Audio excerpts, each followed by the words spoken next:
Buen día, mi nombre es Pedro Bazán, soy docente de la Cátedra de Ortopedia y Traumatología y en esta nueva herramienta educativa me toca a mí hablarles de trauma raquimedular.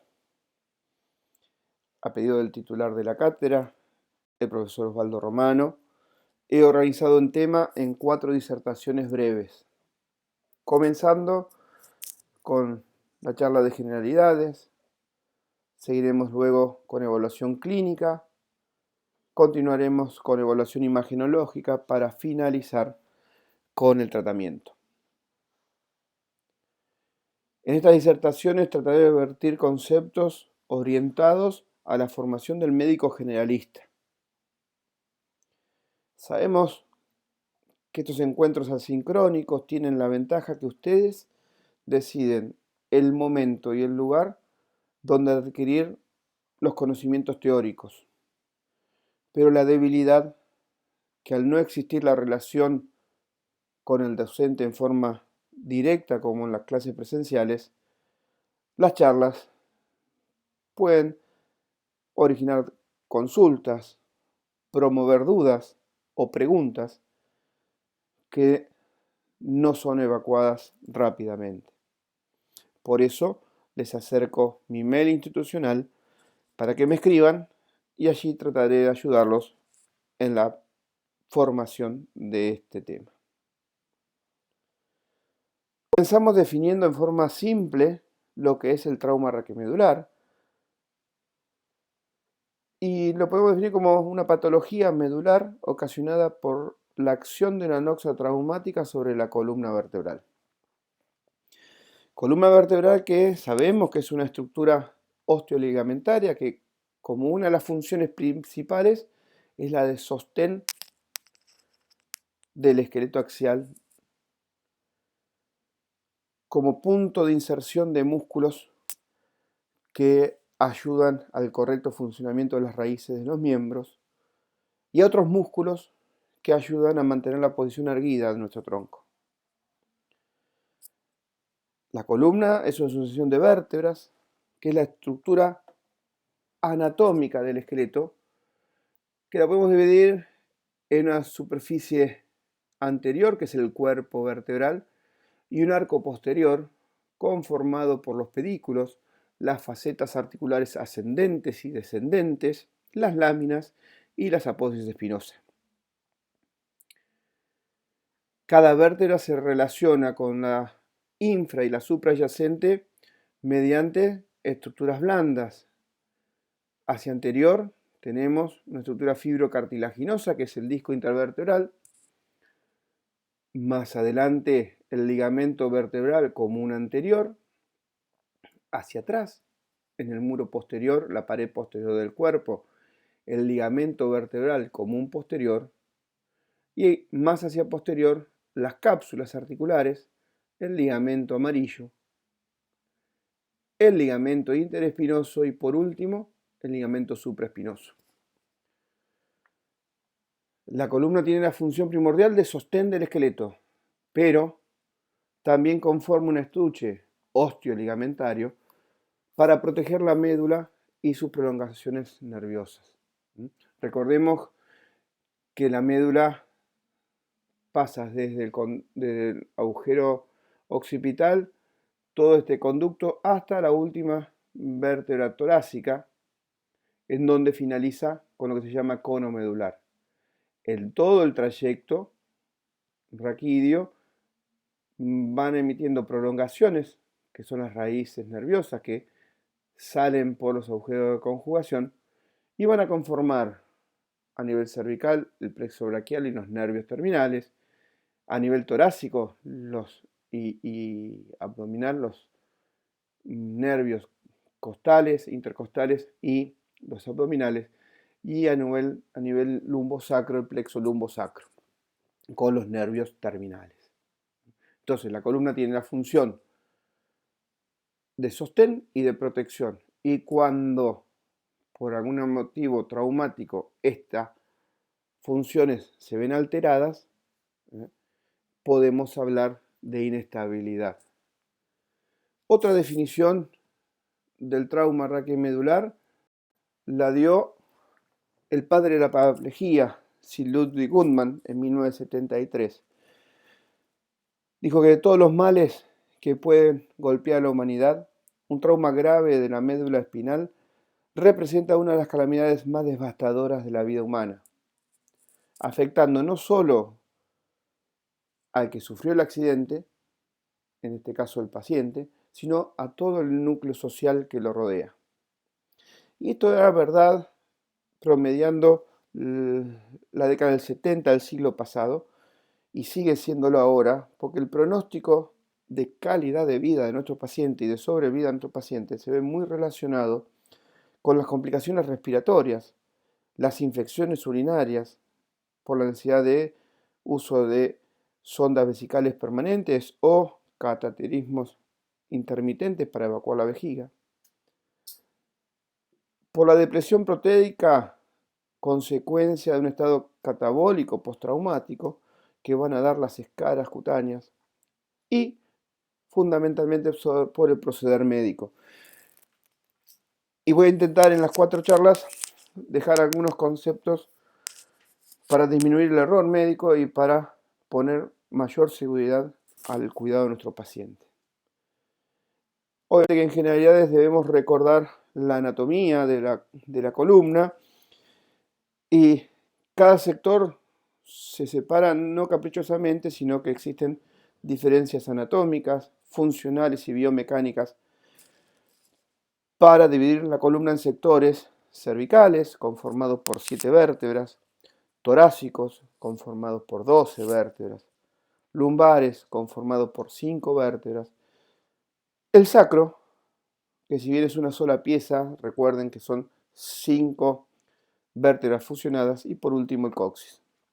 Desde el punto de vista traumático, dividimos la columna en distintos sectores, y la columna cervical la dividimos en una columna cervical alta, la relación que existe con los cóndilos occipitales, que es C0, las 2 primeras vértebras y su relación con la tercera vértebra cervical. La columna cervical baja, entre C3 y C7, la charnela cervicotorácica, entre C7 y T1, la columna torácica de T1 a T10, aunque puede subdividirse en columna torácica alta de T1 a T5 y baja de T6 a T10. La columna toracolumbar, que es aquel segmento de la columna entre la 10ª vértebra torácica y la 2ª vértebra lumbar, donde se asientan mayor porcentajes de lesiones vertebrales. La columna lumbar, de L2 a L5. Y por último, la columna lumbosacra, de L5, el sacro con su relación con la pelvis. Una vez que ocurre un trauma, 15 minutos después de ocurrido, se desencadena una cascada fisiopatológica en donde cambia la permeabilidad de membranas a distintos metabolitos, que van a dar como resultado final la muerte neuronal. Esta cascada, por un lado, está amplificada y acelerada por el edema medular, se autoestabiliza a las 6 horas y empieza a retrogradar hasta las 6 semanas. Por eso hablamos de una lesión primaria originada directamente con el trauma y una lesión secundaria originada principalmente por el edema medular y la falta de tratamiento. Las causas del trauma raquimedular son varias. Por frecuencia del accidente automovilístico, si bien no es lo mismo un accidente automovilístico siendo peatón y siendo conductor de una bicicleta con o sin casco, de una motocicleta con y sin casco, diferenciada con distintas cilindradas. No es lo mismo ir en un auto como conductor, con o sin cinturón, acompañante delantero, con o sin cinturón, acompañante trasero. No es lo mismo tener un vuelco que salir despedido. Una caída de altura es otra causa muy importante. Los accidentes deportivos. Y uno, cuando hablamos de trauma raquimedular, pensamos en el rugby, pensamos en el paracaidismo, pensamos en el atletismo, ¿no?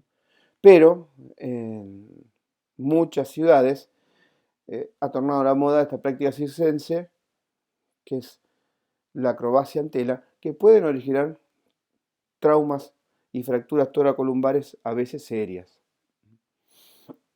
Causas de trauma es el trauma directo, principalmente asociado o con alguna riña o con algún deporte de contacto físico. Y por último, las heridas de arma de fuego. En una evaluación de hace 10 años en nuestro hospital, en el Hospital San Martín, eran más frecuentes los accidentes automovilísticos y segundo, las caídas de altura. Una evaluación actual sobre el mismo tema han aumentado considerablemente las caídas de altura y han disminuido las lesiones por accidentes automovilísticos y lamentablemente está en aumento las heridas por arma de fuego. El mecanismo de lesión que causa la fractura en forma simple y para toda la columna la podemos distinguir en tres. Mecanismo por compresión axial, donde se va a comprometer principalmente el cuerpo vertebral. Mecanismos de distracción, donde se puede lesionar el disco por delante o el cuerpo en mecanismo de hiperextensión o el arco posterior en el hueso o en el ligamento por hiperflexión. Y luego tenemos los mecanismos de traslación, donde las fuerzas actúan en varios ejes del espacio, dando las conocidas fracturas luxaciones. No existen mecanismos puros, pueden haber combinados, pero le tenemos que prestar atención al mecanismo de mayor envergadura.